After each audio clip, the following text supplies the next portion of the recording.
Good morning, everybody. We've got a lot to cover today, so let's just dive right into it. Let's just get right after it.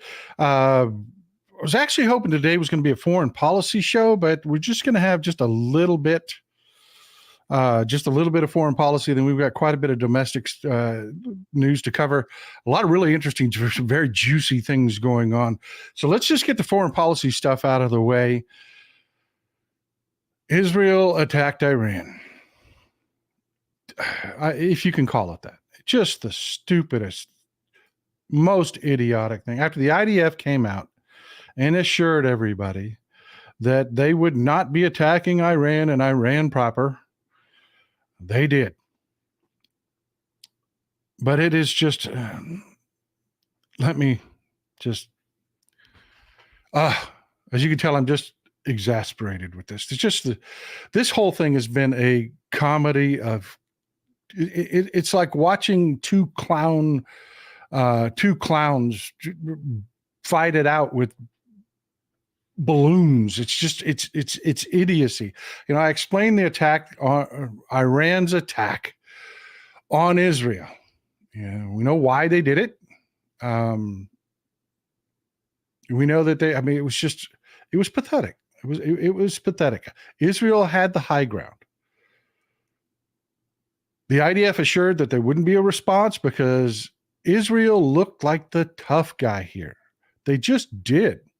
They just took the brunt of everything that Iran threw at them in a major attack and brushed it off with our assistance, the UK's assistance, and sent the message. Don't screw with us. That should have been it. That really should have been it. But because of the face of one man, and no, Michael, not World War III. That's the stupidest shit in the world. People keep saying that ignorant stuff. It is not World War III. This is just the opposite of World War III. Israel's attack on Iran was anemic. It was intended to not do anything. It was targeted so that civilians couldn't be hurt. It was targeted, which is a good thing, but it was targeted just to be as minimal as possible, not to escalate while still responding because one man had to save face. Because Netanyahu had to save face. That was it. That was what this was all about. And it's just idiocy and stupidity because look at this headline. Israel had the moral high ground. They did. They were the ones standing before Europe, the United States, and the entire world community saying, we're going to stop this. We're not going to escalate this. We're not going to keep doing this. Now who holds that high ground? Tehran does. Tehran says, hey, it was a minor thing. We're not even sure it was Israel. We're not responding. So they ceded the moral high ground. They ceded all the political capital involved, all the goodwill that they could have had for Netanyahu's face. And why didn't, just like Iran was rope-a-doped and had to do what they did because their regime is incredibly weak, Netanyahu was very threatened and he had to save face. And it's just pathetic. It is just pathetic. One man drove Netanyahu to do this.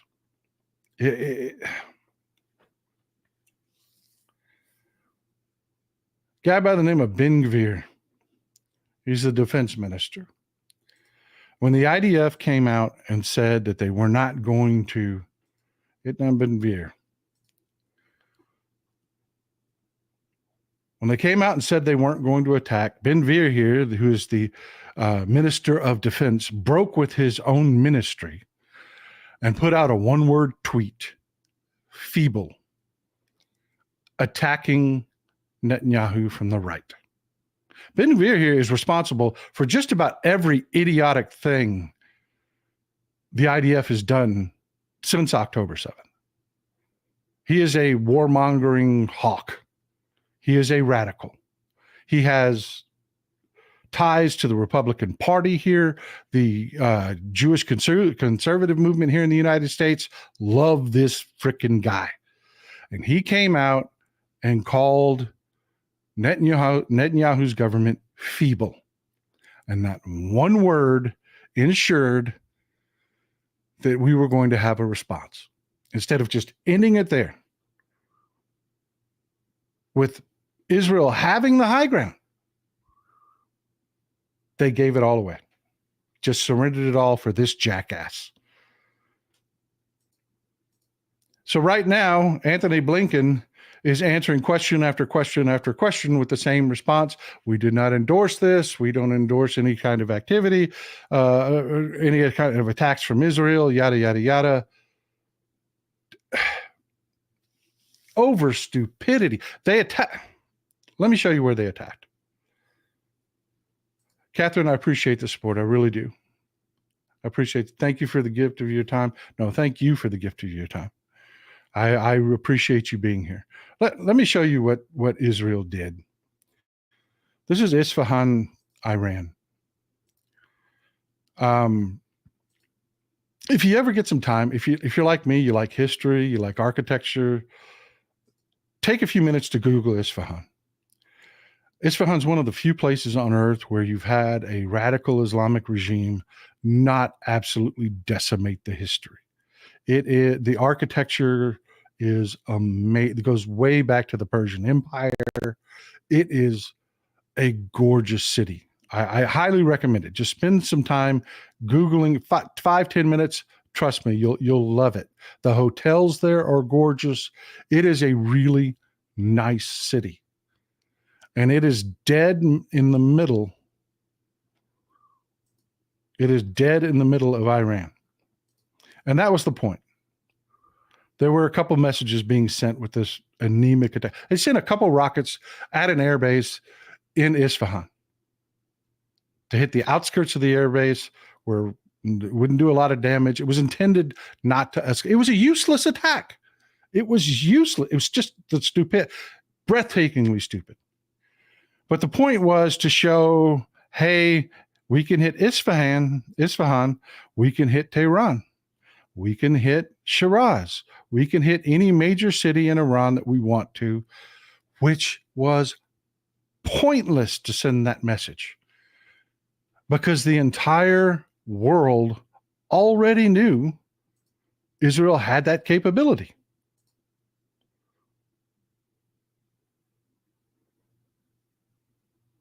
So what was the point? It was just, I can't stress to you enough. I know I sound very, and I apologize for sounding very negative, but this was just dumb. And no, it's not going to be escalated. No, it's not World War III. No, it's not going to be tit for tat forever. Brian Peach says, good morning, all. It is pronounced peach. Thank you, sir. Ukrainian Canadian here. Glad to have you here, my friend. Glad to have you here. The international audience and the community and chat, we really benefit from being such an international eclectic group. Peter Campbell says the so-called leaders make the blunders, the soldiers, people pay the price. Exactly. Thank you, Peter. Spot on. Exactly. But that's all I have for you about Israel. It is just the dumbest. Mary, thanks for the support. Dumbest, stupidest thing in the world. It was an anemic attack intent to not cause any kind of threat. Iran has already rolled out that, hey, we're going to handle this diplomatically through the UN. We're not going to respond militarily. In fact, they're not even acknowledging that it was Israel. They're not calling it an attack from Israel in their own papers and their own press conferences. So yeah, that happened. God. Anyways, we need to talk about a few things domestically.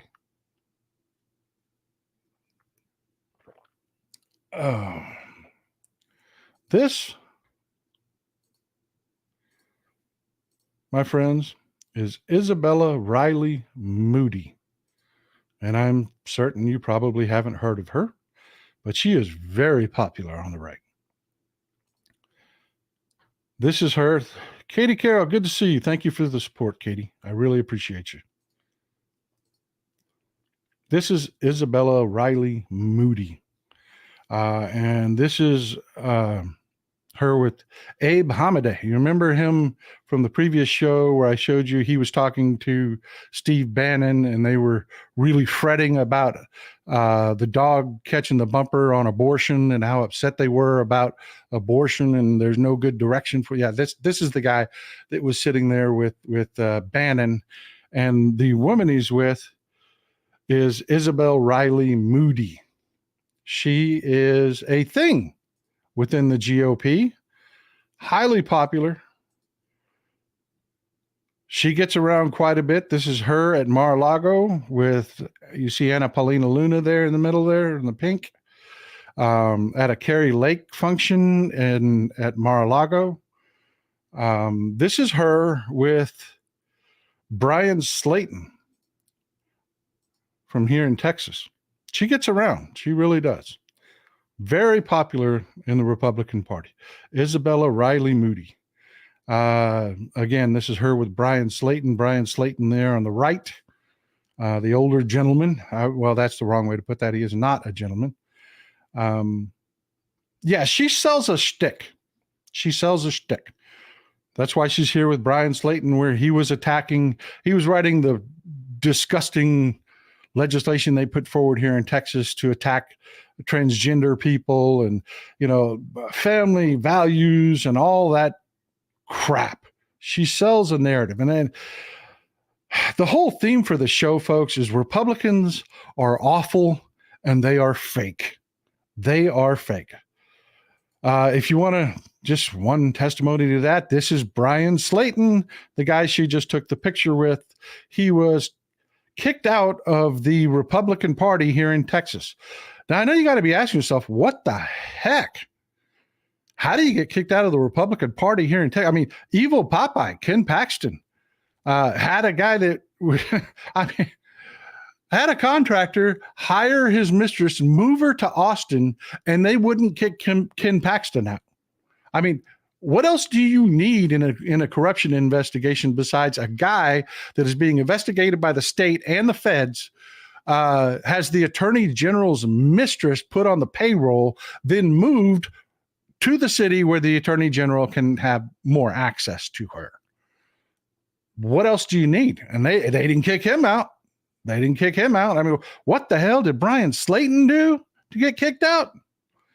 Yeah, down here I highlighted, engaged in an inappropriate sexual conduct with an aide. Well, that doesn't sound like it would reach the level of getting kicked out of the GOP because, I mean, what does it matter to them if you sleep with an aide? I mean, it's not like they have morals or family values. It's all fake. It's all crap. Katie Carroll, thank you. She's glad to help. We need you. And thank you, Katie. I appreciate you, Katie. I do.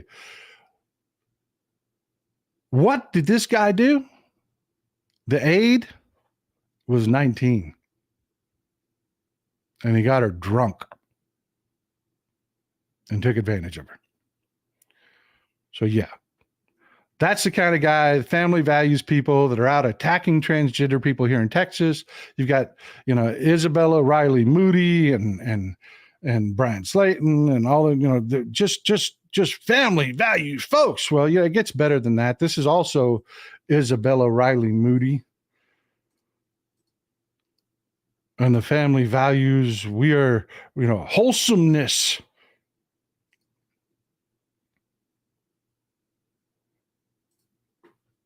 If you have stage 4 cancer, there's a reason why no man wants you. Because he wants to pull your hair, bitch. If you have stage 4 cancer, there's a reason why no man wants you. Because he wants to pull your hair, bitch.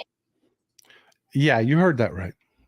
You heard that right. If you have stage 4 cancer, there's a reason nobody wants you.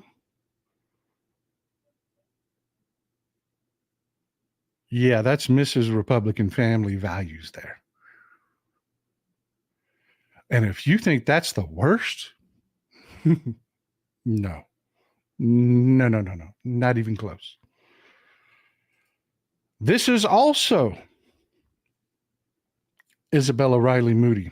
This one, you're not going to it's more the audio than the video. The video is really tiny here. Nothing I can do about that. But here's the audio. And I can't make out who this clown is in the video with her because the video is just terrible, but the audio is really clear. My husband's texting me, and he said that he wanted me to tell you that we will have our daughter ready for you as a virgin.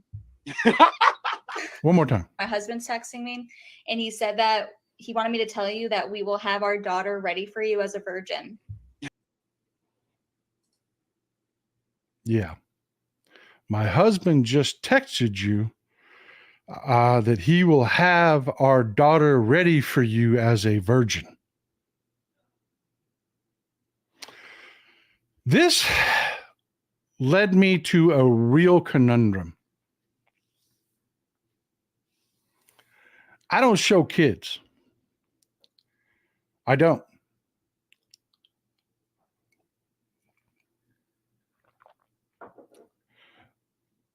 But to this story, it's integral because that video ain't the worst. It gets worse. And the kid is an infant. We're not talking about a kid out at school or a teenager or somebody like that that could be approached. This kid will be with their parents always. So I made the tactical decision to actually show this kid's picture because the next more disgusting thing than all of this disgustingness actually involves a picture of the kid. And this is the daughter that they're going to present to this guy as a virgin.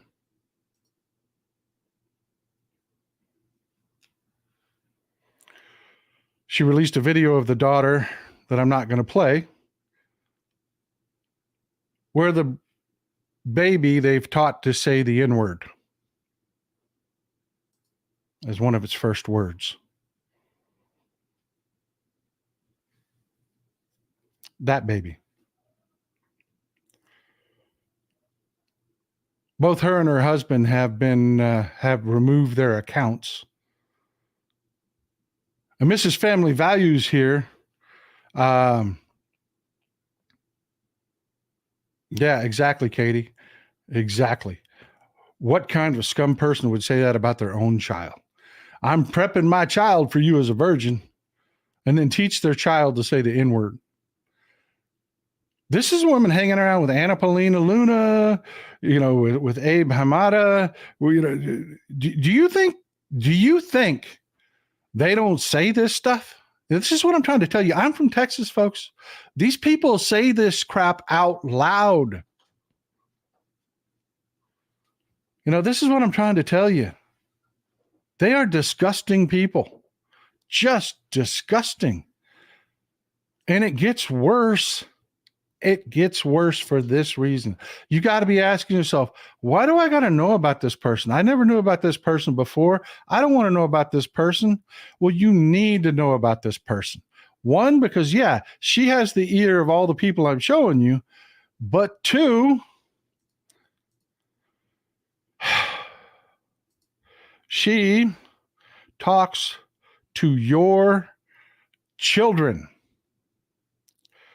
She is a Turning Point USA ambassador.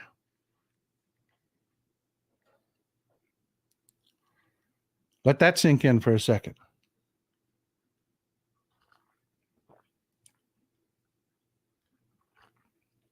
Turning Point USA is on almost every college campus in the country, a huge number of high schools, and this is the kind of person. She is enormously popular on Snapchat, Instagram.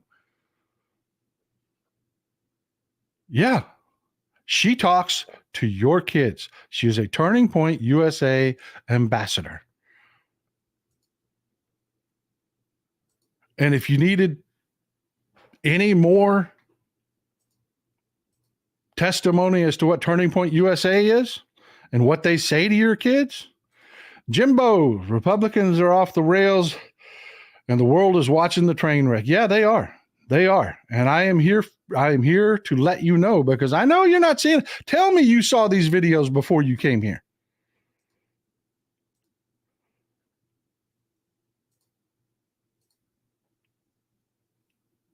This is Turning Point USA's. This is Charlie Kirk's podcast. It's called thought crime. Listen to these guys. Super quick point. Men have to be able to say no. Men have to be able to be in a relationship with a woman and say no. Whoever came up with that.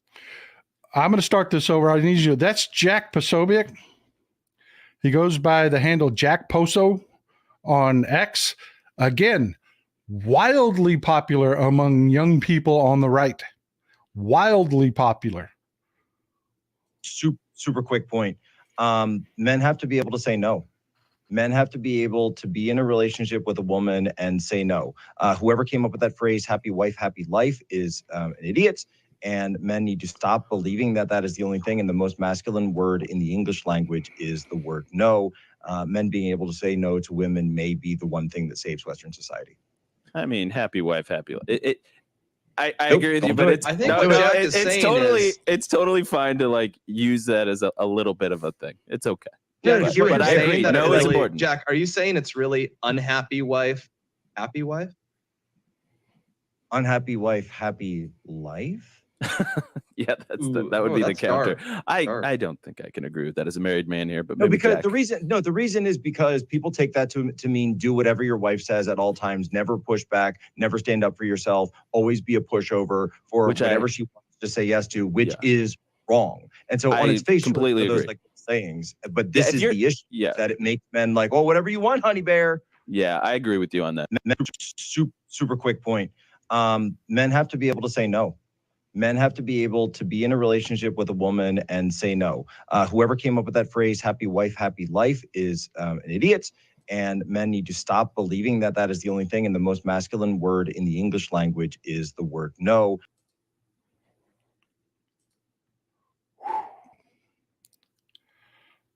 These people talk to your kids. And I cannot, I know you don't know how much. Don Hall says, I can guarantee none of these men have a happy wife. I know. These men talk to your kids a lot.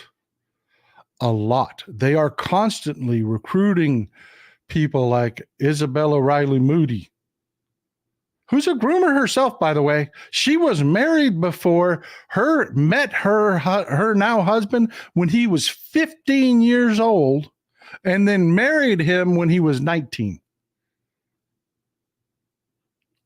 They go find these people. Snapchat. You want to lose your soul?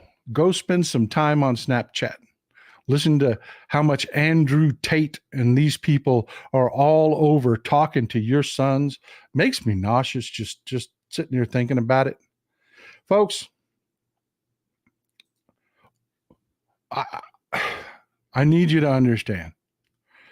When I tell you this shit is hard, I mean it is hard. This is the kind of stuff I'm exposed to all the time when I do this. And spending time with you, and I say, you are the smart people. You restore my faith in humanity. Do you see now? I'm not kissing your ass. I'm not puffing you up. I'm not. You are the good people out there. These people are out there in force. And that's what I'm trying to get through to you. If you're not going to go look for yourself on Snapchat and Instagram, on the right-wing circles and all of that to see for yourself, please take my word for it.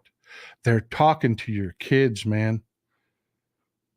Every one of your kids, I don't care how liberal they are, how well you've raised them, are exposed to these creeps and the people that they recruit. There's a reason Isabel Riley Moody was at Mar-a-Lago wearing a Kerry Lake campaign badge. Amen, Katie Carroll. I use the term loosely. What men? These aren't men. And I live with real men. They honor women. Yeah, that is true. They are not doing that, folks. They are really creating these horrific narratives and roles that are just disgusting. And I am so Grateful for you folks. And let me tell you something. Let me play you another video here from Charlie Kirk. And near the end, there's a word that I want you to catch. I'll point it out to you. Asborn Newton says, we need to sit down with our kids and tell them these, quote, values, unquote, are abusive and only about control. Absolutely. That's where I'm going, folks. You need to see this stuff. You need to hear this stuff, because I'm telling you, this isn't the worst of it. Man, I just watched a diatribe before I came on the show. It's not part of the show, from Andrew Tate. And if you don't know who that is, look him up. He's not part of this show. Railing about eating. He's literally trying to create eating disorders in young women, railing about how he doesn't like to eat, and the feeling full is a bad thing and disgusts him. The mind-bending, warping crap. I mean, just the whole diatribe he went on was disgusting. Howard Hughes says, how are they getting into schools? Who lets them in? Who do you think lets them in? You think all school administrators are some left-wing bastion of good people like us? They're not. There are MAGA all over the damn place. And they put these people in the schools to program these children. They do it on purpose. It is a mission they're on. And I want you to listen to, on that note, I want you to listen to this video. This is Charlie Kirk.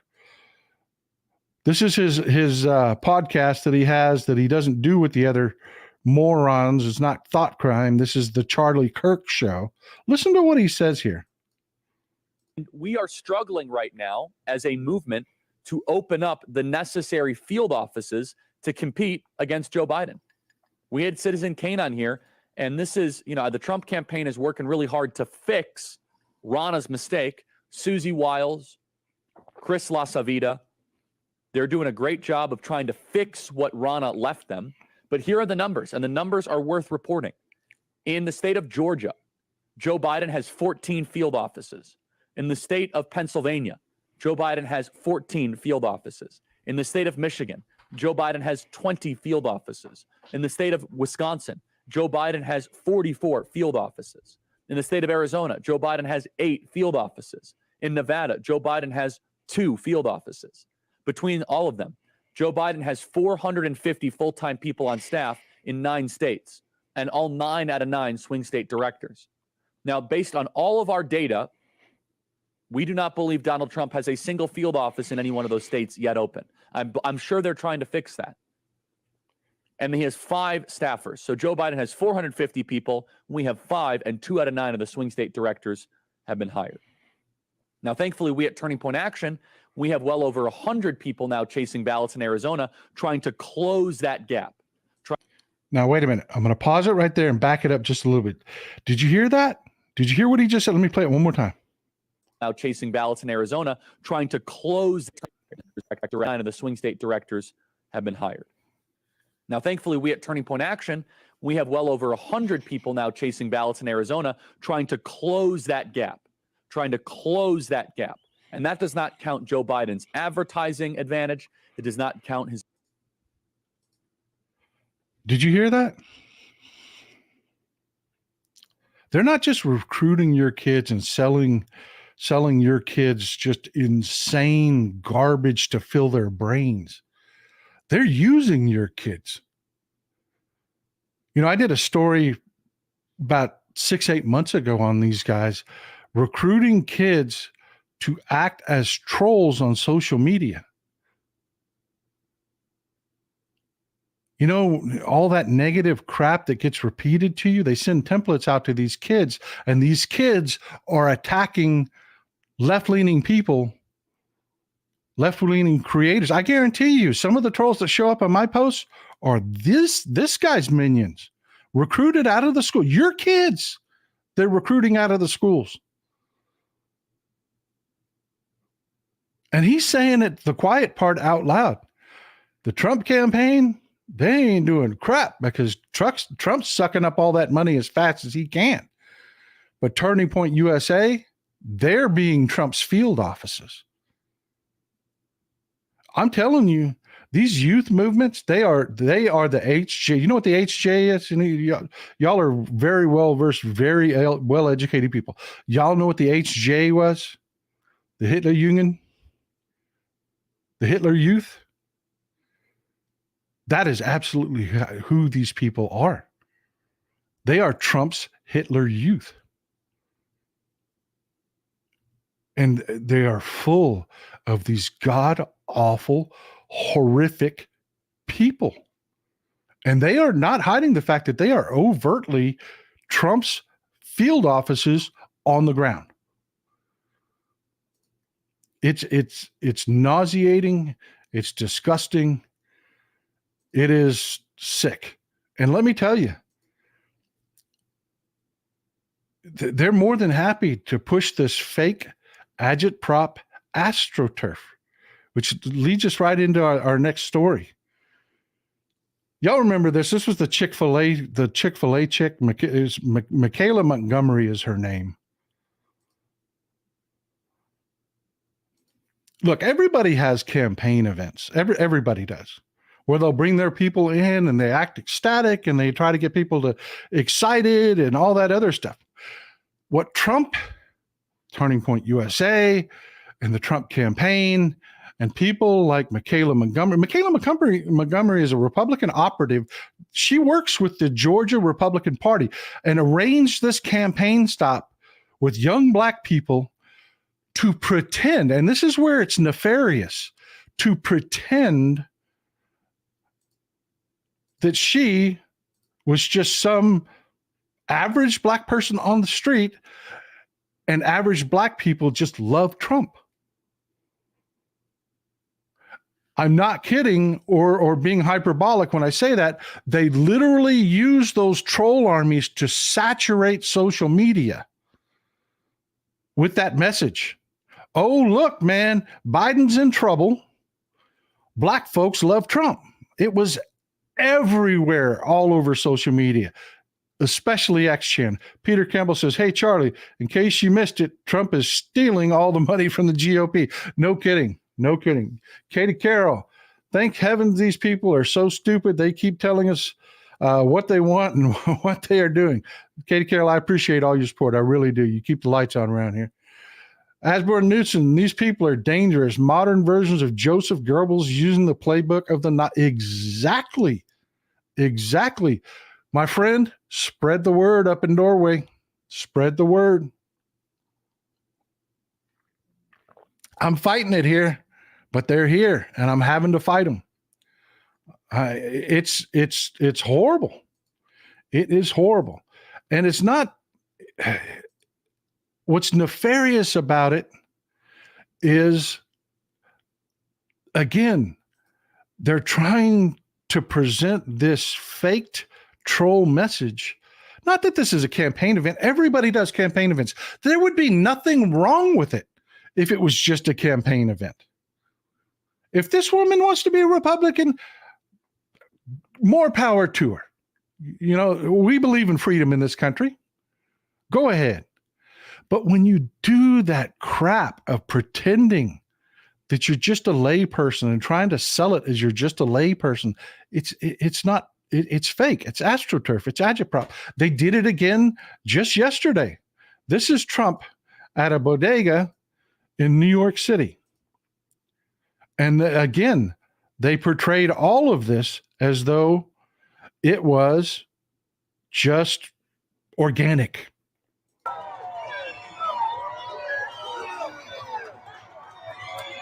You know, before we get too far into this, I'm sorry to keep stopping the videos, but I just want to add this. This was timed with just an explosion on social media of the message that Hispanics love Trump. Hispanics are leaving the Democratic Party in droves. Hispanics don't like Biden. They hate Biden because Biden is for criminals and Biden is for illegal immigrants, and Hispanics don't like illegal immigrants. That message was just, to say it was raining doesn't cover it. It was all over social media, coinciding with this.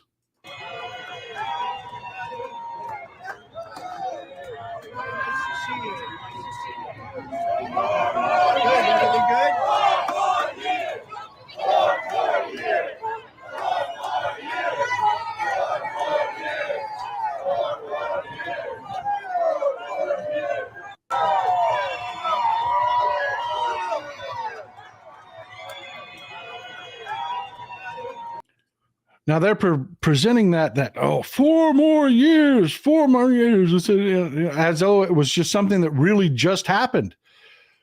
It wasn't. God bless Midas Touch and Patriot Takes. They Republicans are the worst operatives in the world. They really are. The group that put this agitprop astroturf thing together was so proud of it that they posted that they did it online afterwards, and Midas found it. Katie Carroll says, who does they think he's fooling? He thinks they're fooling everybody. The New York Young Republicans Club and its New York Young Republican Club Hispanic and New York Young Republican Club Black caucuses were proud to organize President Trump's meeting with the Bodega Association at the bodega that employed Jose Alba.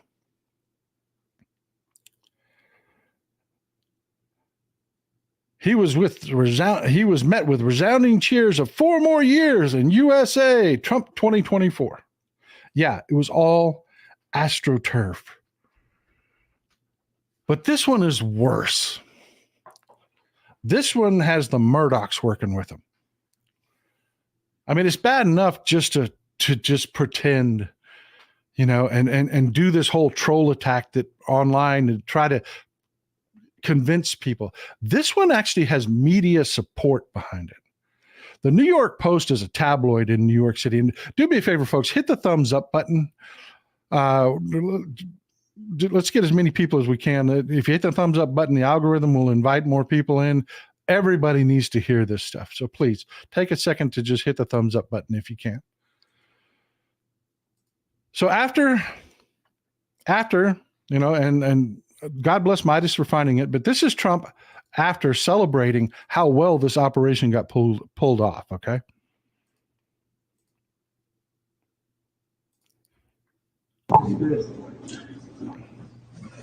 You stay around here. Oh, you've seen some action lately, huh? That was great action at the Bodega. Huh? That's good. Folks, he did not have organic support there. He did not. This is the way real New Yorkers just organically. I didn't get to. I'm sorry, Janet Doll. I didn't get to see your. If you can pull that back up. This is how New Yorkers organically met him. Janet Doll says it is not enough to win the election in November. There really needs to be some charges in the United States. Jeanette, pardon me. Yeah, not just that. It doesn't need to just be a win. We have to decimate the Republican Party. Just decimate the Republican Party. We do. It can't just be a win. This is more than just astroturf. And just to set your mind at ease, this is how New York, organic New Yorkers that weren't organized, people just walking down the street, this is how they greeted Donald Trump when he pulled up.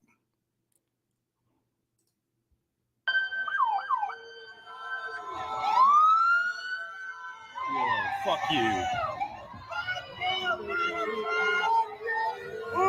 Yo, fuck you. Fuck up.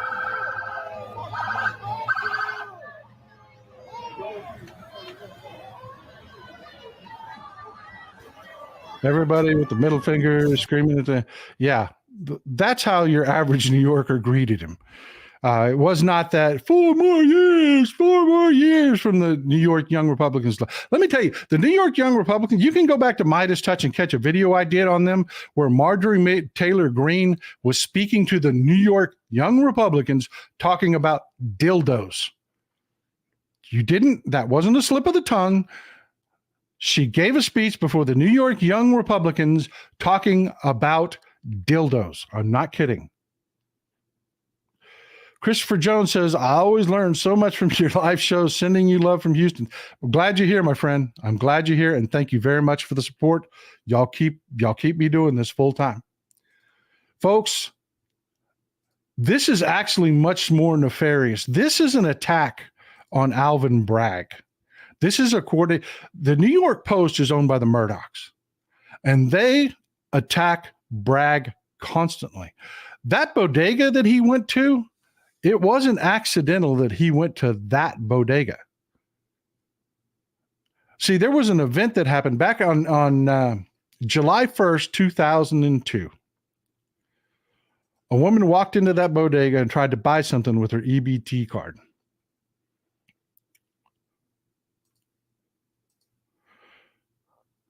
And the clerk, Jose Alba, the guy in the green shirt here, her card was denied, and he told her it was denied. She went outside and got her boyfriend here on the left, Austin Simon. The boyfriend came back in and attacked Jose Alba. They didn't try to rob him. He just, I'm not going to play the video because the video actually ends. Jose Alba stabs Austin Simon to death. But Austin Simon attacks him. Here's a still shot. Austin Simon attacks him, tries to beat him up. Didn't try to rob him. This isn't a robbery. And Jose Alba takes out a utility knife and stabs Austin Simon to death. And Austin Simon died right there on that floor in that bodega. When that happens, folks, when somebody loses their life in an event like that, Lisa Lee says, yeah, all of this event was set up. It is part of a very coordinated attack, and you need to pay attention to this. Jose Alba was arrested. That's what happens when somebody dies. I want you to just use your head. You don't know everything that I've told you because the police didn't know everything that I've told you about what happened. They show up on the scene. There is a man dead on the floor. I assure you, Austin Simon's girlfriend did not tell the police, my boyfriend attacked, unnecessarily attacked that clerk, and that clerk just defended himself. And no, she said the best thing possible for herself and for the boyfriend. That's the story the police get. On the other hand, you have Jose Alba that says, this guy just attacked me. And the police are like, did he try to rob you? No, he just attacked me. Her card was declined. She went out. Her and her boyfriend came in, and he attacks me. That's all the police have heard. William G. Atheist #1 says, Texas Paul, what about the Republicans purging the voter rolls? Florida came to, yeah, we're going to talk about that more and more and more as the election goes on. It is happening. But yeah. So the police, if you're at a bar and you get into a fight and you end up killing somebody, even if it's 100% pure self-defense, you're going to get arrested. You are. They can't just let you go. They have to sort out what happened. The police are not mind readers. They have to do an investigation. Well, the New York Times tabloids, the New York Post, went on the warpath with the district attorney, who happens to be Alvin Bragg. This is in 22, January 1st of 22. Saying that he's weak on crime because the Murdochs were having a really great time with the anti-woke and, you know, the CRT stuff was going around, and they were saying he arrested the clerk because the perpetrator was black and he's a bigot. That was basically the attacks that were being spread all over the place. And the New York Post went on the warpath against Alvin Bragg. And the people in the neighborhood who didn't really know what was going on got really, you should read the comments on these posts. You know, the way people are talking, they have no understanding how any of this works. So I'm here to explain how it works and why all of this is nonsense. Here's a calendar from July 2022. This event happened on July 1st. Follow along here on the calendar. Friday, July 1st in the evening. This altercation happens. Jose Alba kills Austin Simon. The police show up. Guess what happens if you are in an altercation yourself in a bar on a Friday evening? You get arrested, whether it's self-defense or not. If somebody dies, they're arresting people. That's nationwide. The comments that were about this were ridiculous. Oh, even they've been arrested in Texas. Is bullshit. That's the first thing they do is they arrest everybody because they have to do an investigation because they don't know what's going on, folks. They don't. And Jose Alba, you know, self-defense, man. It was self-defense. And he has the worst luck in the world because this happened on Friday evening on 4th of July weekend. Monday was 4th of July. Do you know what happens if you get arrested on a Friday evening? You sit your butt in jail till Monday. You do. That's just the way it works. The courts don't work on the weekends. You sit in jail till Monday. If it's a holiday weekend, you sit in jail till Tuesday. Thanks for the support, Katie Carroll. You sit and wait until Tuesday. Absolutely. That's what happens. That's what happened here. The DA first asked for a $500,000 bond. The investigation hasn't been done. Forensics on something like this, they've got crews that work nights and weekends. They've got homicide detectives that work nights and weekends. They're doing the investigation. But the DA itself, the prosecutor, he's working in the courts. He's not out there in the field doing this. He's not looking at the evidence, making a charging decision.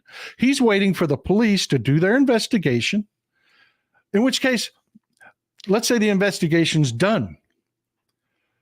The cop doesn't just pick up the phone and say, hey, DA, don't charge this guy. I think he's good. Thanks. Bye.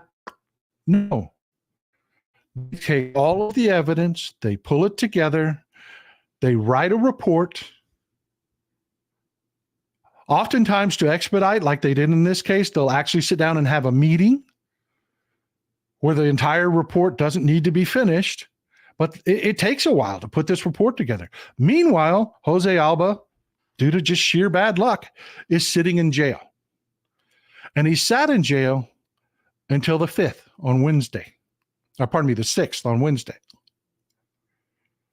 The courts opened back up on the 5th. They first hit him with a $500,000 bond, so he had to stay in jail. On the 6th, he had a bond hearing again. They had a meeting. The investigators had told the DA, look, this is looking a lot like self-defense. They reduced his bond to $50,000 so that he would only have to come $5,000 out of pocket. Meanwhile, on the streets of New York, everybody's losing their mind because he was arrested at all. And it's being fomented by the Murdochs who are attacking, they are attacking Alvin Bragg as hard as they can. It just went through a holiday weekend. They spent the entire weekend attacking Alvin Bragg. The courts just opened for business. They reduce his bond. He's released on the 6th. He had to spend from the 1st to the 6th in Rikers.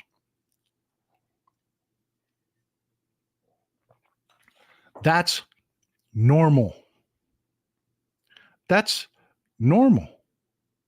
That's the way it works. In fact, They did this remarkably fast because of the public pressure. The mayor came out in support of Jose Alba. The DA's office came out in support of Jose Alba. Now, keep in mind, from the 6th on, he's no longer in jail. They finished the police investigation. Remember, they have to interview the people that are there, tie together all the forensics. They have to look at all the video because, folks, they have no way of knowing. What if Jose Alba had just hated black people and he abused every black person that came in the store? This would be a very different investigation. It might be an unnecessary use of force. What if Jose Alba was running numbers? You know, the mafia still exists, folks. They do. They do business out of these bodegas in certain places. The police don't know. They have to investigate. Meanwhile, from the 6th on, Jose Alba is a free man. He had to come up with $5,000 of his own money. On the 19th, which is exorbitantly fast, they disposed of his case. They said self-defense, no charges. DA dropped the charges. He's a free man. The entire time, the right-wing media has been spinning this as New York is soft on crime. New York only cares about CRT. Carrie says, my birthday is tomorrow, April 20th. We'll be celebrating on 420. Happy birthday. Happy birthday, Corey. Happy birthday. Everybody wish Corey a happy birthday. Here's to you. What a great birthday, 420.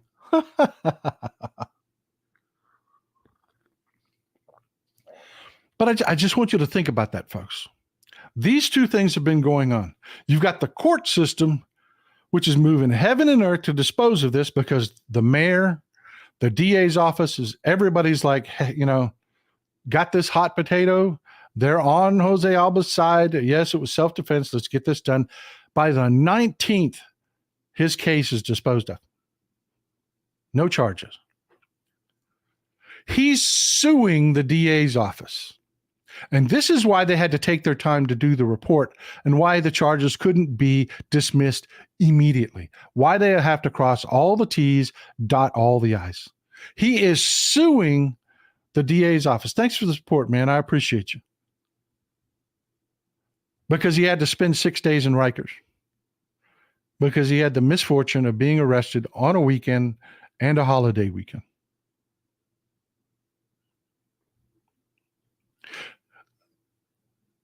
And I just want to remind you that the DA's office from the 1st to the 19th disposed of a murder charge, a murder investigation and charge. Less than 3 weeks. And this guy, Jose Alba, is suing. And they are still, the Murdochs are still pushing the narrative that somehow this means Alvin Bragg is weak on crime and supports the immigrants. And that's why Donald Trump was there.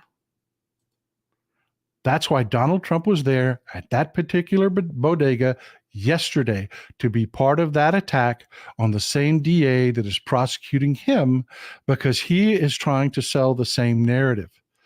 They're prosecuting me. I'm just like Jose Alba. I was innocent. They're prosecuting me when they should be prosecuting the people that are robbing the bodegas. And yeah, that's why he was there. That's why he was at that particular bodega.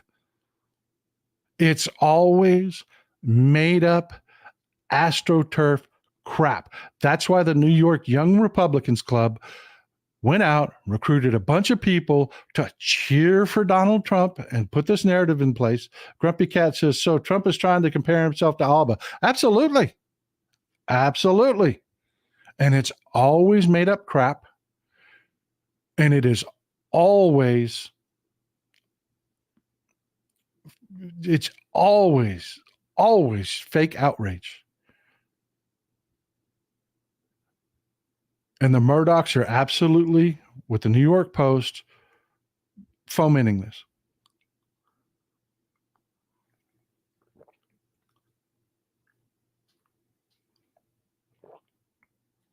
So yeah, keeping with the theme today, with the Republicans, it's never real.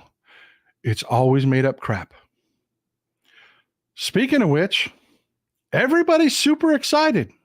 They think that Speaker of the House, Mike Johnson, found Jesus. No, I mean like for real. He's decided to move forward with Ukraine funding. This is what he had to say about it. I'm doing here what I believe to be the right thing. I think providing lethal aid to Ukraine right now is critically important. I really do. I really do believe the intel and the briefings that we've gotten that I believe Xi and Vladimir Putin and Iran really are an axis of evil. I think they're in coordination on this. I think that Vladimir Putin would continue to march through Europe if he were allowed. I think he might go to the Balkans next. I think he might have a. Now, I'm going to start this over, but can you believe this is the same guy? Can you believe this is the same guy? This is Mr. Kill the Border Bill. You know, and that made up border. I showed you down at the border. Again, made up crap. Made up agitprop crap. This is the same guy that was killing funding for Ukraine, that was telling his caucus behind closed doors, Ukraine needs to stand on its own. Are you buying this? Because I'll tell you in just a second why he's selling this. Let me start it over. I'm doing here what I believe to be the right thing.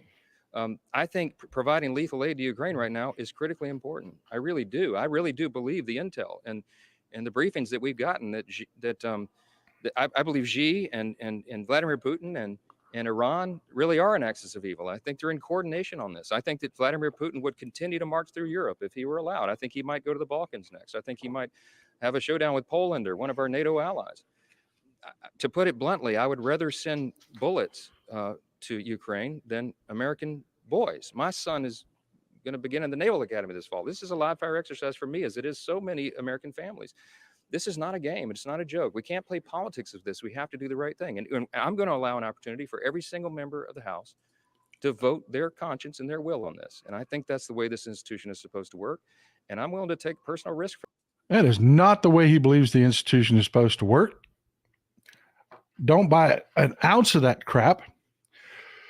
This comes from Mitch McConnell and the old school donors. They have had an epiphany. This is a statement put out by Mitch McConnell. Mitch McConnell said, I'll read it to you. Mitch McConnell says, here's the political reality. If you think the fall of Afghanistan was bad, the fall of a European capital like Kyiv to Russian troops will be unimaginably worse. And if stalled, American assistance makes that outcome possible, there's no question where the blame will land: on us. And by on us, he means Republicans.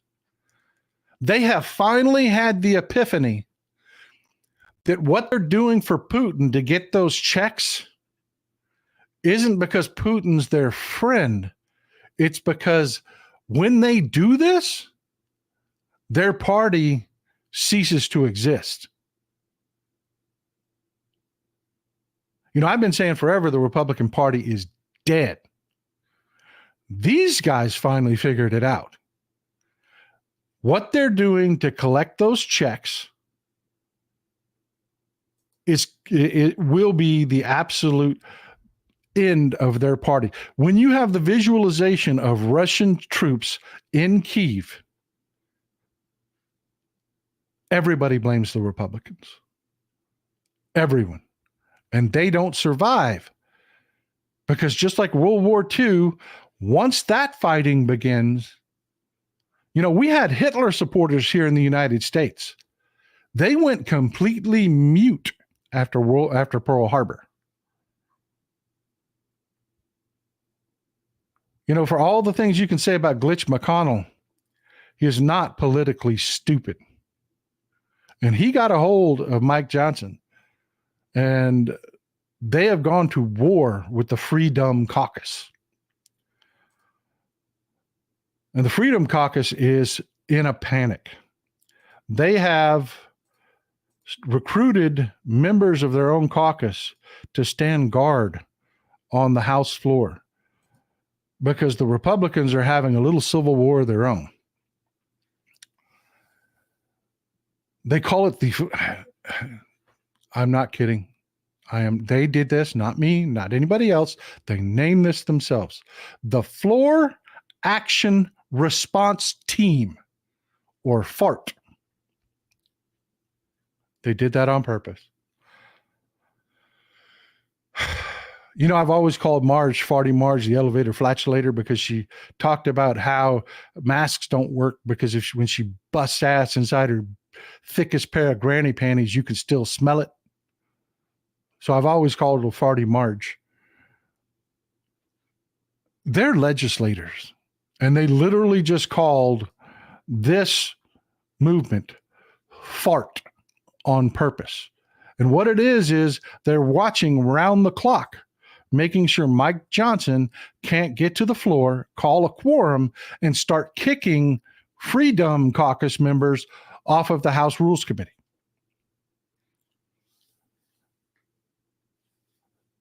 Kim says, never trust MAGA switching their posture and messaging ever.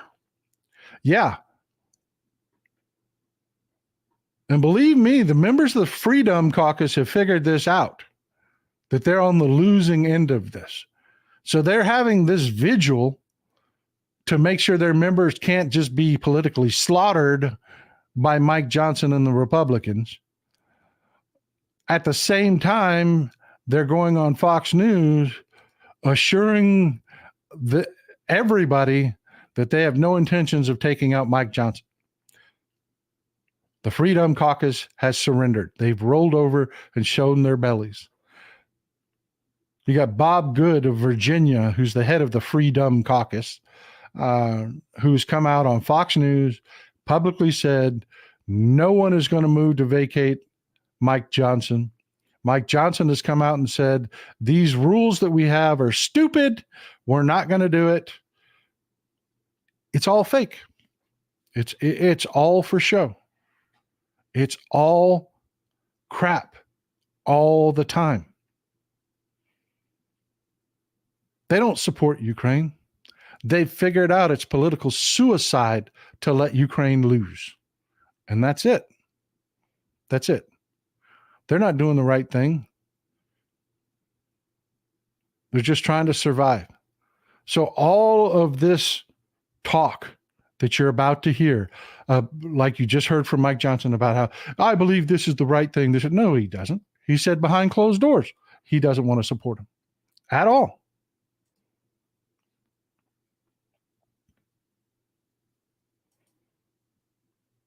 But yeah, it's always made up crap. And along those lines, we've got young Mr. Austin Smith, who has just ended his campaign. Remember I told you they've been recruiting young people. This is young Mr. Austin Smith. He was running for office in Arizona, running to be a congressman. He's a former Turning Point executive, one of their ambassadors. Turns out that he submitted the signatures he submitted to get on the ballot were fraudulent. And he's put out a statement claiming that it's just not true. It's just not true. It's just some activist judge out there is going to look, and they're just going to find maybe one signature on our petitions to get me on the ballot that's fraudulent, and they're just going to throw them all out, which it doesn't work that way. It doesn't work that way at all. He knows damn well there are a boatload of fraudulent signatures on there, or he would not have done what he did, which is he has dropped out of the race and endorsed another Republican candidate. It's always fake. It's always AstroTurf. Always.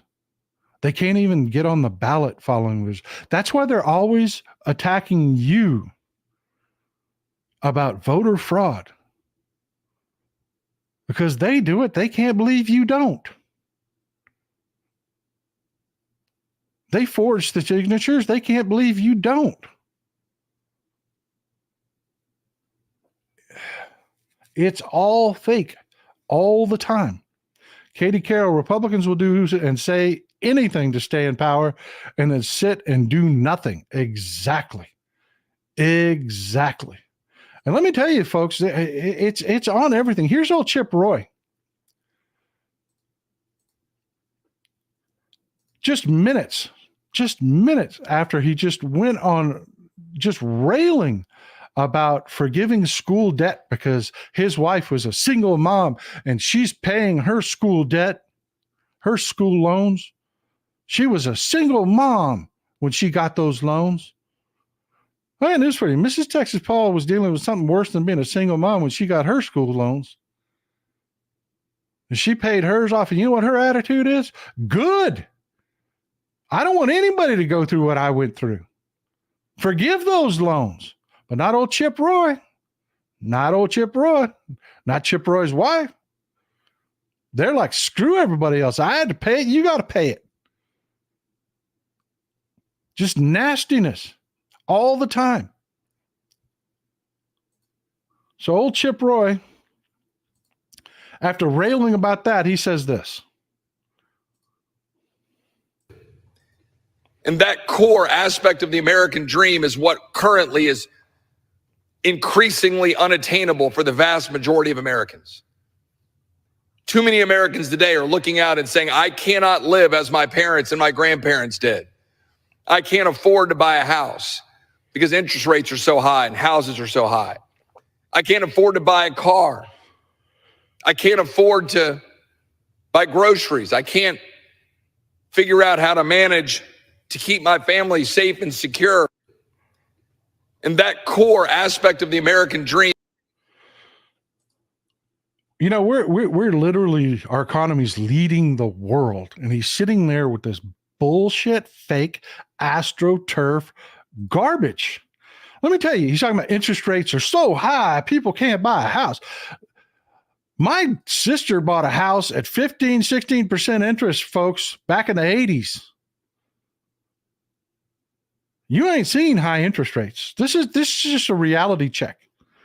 Mortgage rates back in 1975, 9%, 1980, 14.5%, 85, 13%, 1990, 10%.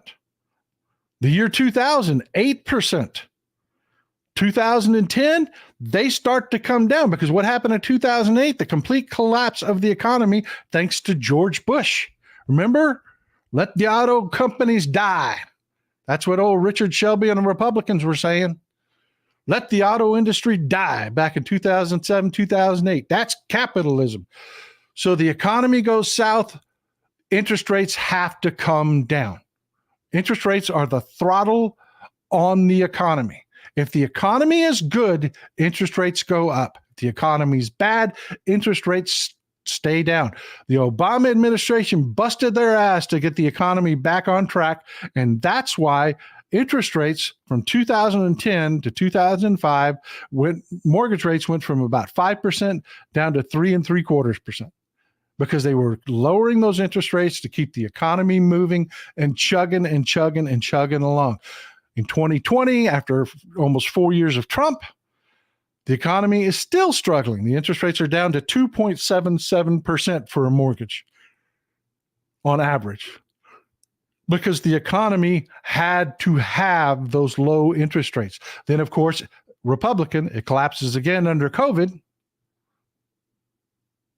And just like you see that spike in 1980 up to almost 15%, that denotes a red-hot, superheated economy.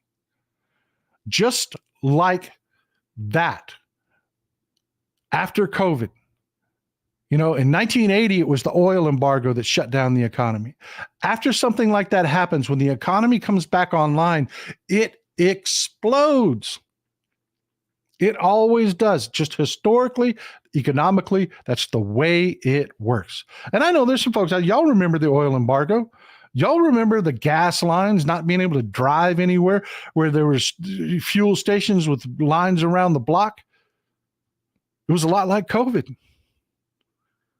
You know, with nothing on the shelves, and factories were shut down and all that going on in COVID. So what happens after COVID? The economy explodes. But do we go back up to 15% interest rates? No. No, we do not. They bumped up to right at 7%. 4 points. And then you got Chip Roy talking about it's the end of the world. Just life as we know it is over. No. Life is good. Life is good. And I have to tell you, the economy is slowing a wee bit. It is.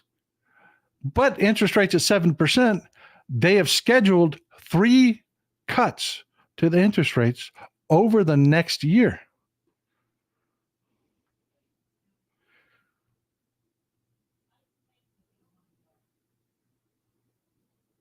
So yeah, the grown-ups are at the wheel. Life is good. Our economy is leading the world. They see that it's slowing. They see that our brothers and sisters in Europe are seeing some recessions and some slowing in their economy. So what are they going to do? Start ratcheting those interest rates down. Free up some money. Get everybody's economies rolling. Make it so you can go buy a Mercedes, or, you know, you can buy those goods from Europe a little bit cheaper. Contrast that with Trump, who's talking about, we need tariffs. You know, best economy in the world. And that jackass is talking about putting tariffs on people.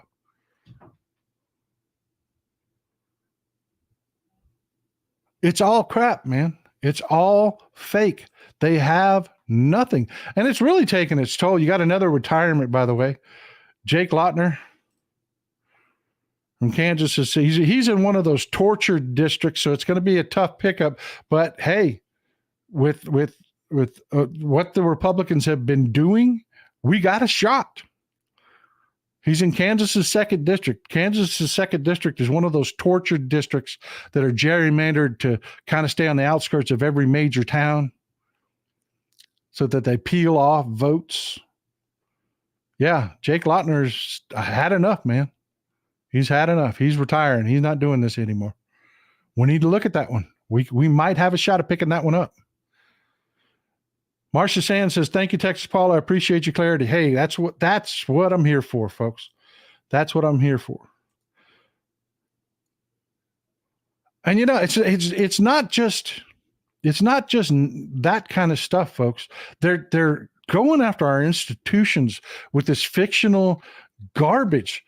You know, there's a conference that just happened in Vegas. The Constitutional Sheriffs. This is so pathetic. They made this joke. I don't know if you can read it down there at the bottom of the screen. A sheriff, a felon, and a conspiracy theorist walk into a hotel. They're all there for the same conference. Because you've got these jackasses, mostly here in South Texas, living off this border bullshit narrative, talking about seizing voting machines as sheriffs. They just know that we've already cheated. We Democrats, we cheated. You know, I got news for you. It wasn't rigged. You're just a loser. But they're already doing it, folks. I'm telling you. Katie Carroll says, Trumpy has never cared about America. No, he hasn't. It's always been about Trump. And they're already doing it, folks. And this is what I want to wrap this up with, folks. They're already doing it. The constitutional sheriffs just had a conference where they said, we cheated already. We've cheated. And they're going to seize voting machines. They know they're going to get their asses torn up in this next election. They know they are. They're horrible people. Horrible people. And they're already preparing for it. And if you don't vote, my God, think about it, folks. Think if they win. Think about if they take the Senate, or think about, for God forbid, they take the Senate and the White House. Jesus Christ, people. You got to get in this election. We cannot afford to lose this election. Thank you, Peter. We cannot afford to lose this election. Not only do we have to win, we have to decimate them. We have to decimate them, folks. And we're going to have more and more and more and more shows like this, where we just talk about the strategies and what they're doing. We're going to pull the curtain back, just like in the Wizard of Oz, so you can see what's behind the curtain. This is crap. The Republicans are always made up crap. The good news is, and this is the last thing I'm going to leave you with, we live in reality, and sometimes they have to too.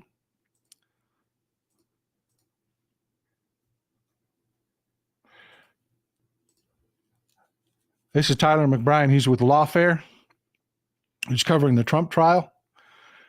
He put a tweet out, says, this is first Blanche's hearing of it, so he requests the names of the first three witnesses. Steinglass says that's usually a courtesy, one he does not want to extend because Trump has been tweeting about the witnesses. Judge Merchan says he can't fault them for that and won't order it. What they're talking about here, folks, and this is just, Trump has been attacking the witnesses. The prosecutor normally, and it is only a courtesy, folks. This is not the law. It does not have to happen. It is a professional courtesy between the prosecutors and the defense attorney. P. Durano says, dinner on us, Paul. Thank you for being you. Man, thank you for the support. Really, $100 is a lot of money. I'm very grateful. Thank you very much. I appreciate that. I appreciate y'all allowing me to do this full time. You have no idea how much I enjoy spending time with you. But let me wrap this up. I appreciate you. I really do. Let me wrap this up, though. What this is about, and this is just, you're going to freaking love this. Okay, here's the courtesy. Normally, the prosecutor will tell the defense attorney, we plan to call these three witnesses on Monday, because this trial is more than likely going to kick off on Monday, so that they can prepare for those witnesses. Trump's been attacking the witnesses. The prosecutor, Peter, thanks for the support, man. I appreciate you. $50 is a lot of scratch, man. Thank you. Trump's been attacking the witnesses. The prosecutor, Alvin Bragg, Steinglass, the lead prosecutor. No, you don't get that courtesy. They have to prepare for every single witness every day, rather than have the courtesy of knowing what's coming. Asborn Newton says, I don't understand what a government is for if not to protect and help the most people. The rich seems to be doing all right, whatever happens. Yeah, exactly. That's all we have half our government serving nothing but billionaires. John Gomez, exactly. New York is working. Amen. Sometimes they have to live in reality with us. And the reality is, Trump, you want to attack the witnesses? You don't get that courtesy. Your attorneys don't get to prepare for these specific witnesses they have to face. And believe me, folks, every attorney I've talked to 3 different attorneys about this, about what kind of a deal. I mean, is this a big deal, not a big deal? Every one of them, this is huge. This is huge. They can no longer prepare and have the material for specific witnesses. They have to have their entire case ready to go, top to bottom, every day. Every single day. And Trump did this. Welcome to reality, motherfucker. Well, that's what I've got for you today. I really appreciate you being here. And I just want to leave you with this. I really want to reiterate this, folks. It's god-awful stuff. Katie Carroll says, have a great weekend, and I do too. I want you to have a wonderful weekend. Thank you, Katie. I appreciate you. Folks, it is not hyperbole when I tell you this. When I talk about your value and how important you are, I mean this. You being here is everything to me. I literally get sick to my stomach dealing with this crap. And then I come in here, I spend time with you. That's why I'm looking down so much when I'm talking. You see the video, I'm looking down so much because I'm reading your comments. And being with people that are normal, that are the decent folks in our society is everything to me. But more than that, think about it. Out there, these sorry ass people are everywhere. And you people are the only thing that's keeping us on the tracks. You're the only thing that's keeping us moving the right way. You're priceless. And that's not kissing your ass. You are priceless. Thank you. I appreciate you being here. I am out. Enjoy some Texas cities at night.